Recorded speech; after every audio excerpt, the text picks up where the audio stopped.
বিড়ালের মতো 500 বছর বাঁচার চেয়ে সিংহের মতো অল্প কিছু সময় বেঁচে থাকা অনেক ভালো।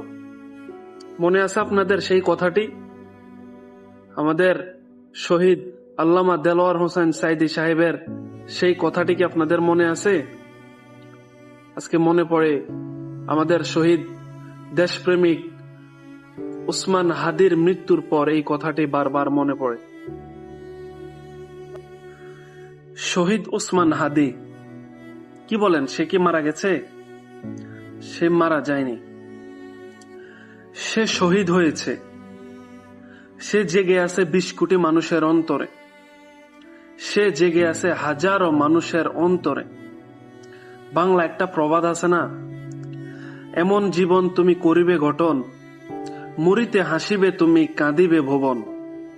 ছোটবেলা থেকে এটা শুনতাম, আমার বাবা অনেক বলতো। আমার বাবা, বিশেষ করে বাবা আমাদেরকে বলতো এই কথাটা। তো এটার মর্ম এতদিন বুঝি নেই।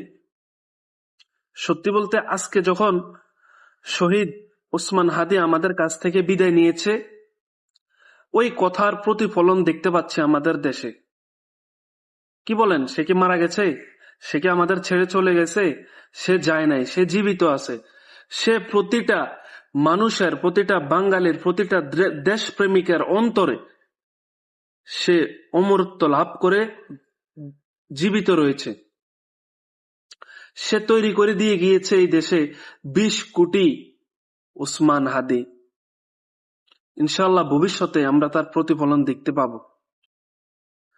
যদিও বাহ্যিক দৃষ্টিতে সে দুনিয়া থেকে চলে গেছে, কিন্তু সে মানুষের অন্তরে সেই প্রভাত বিস্তার করে সে যে একজন শহীদ, সে যে একজন বীর, সে যে একজন দেশপ্রেমিক, সেটা আমাদের অন্তরে গেঁথে দিয়ে গিয়েছে। প্রতিটা মানুষের অন্তর আজকে জ্বলতেছে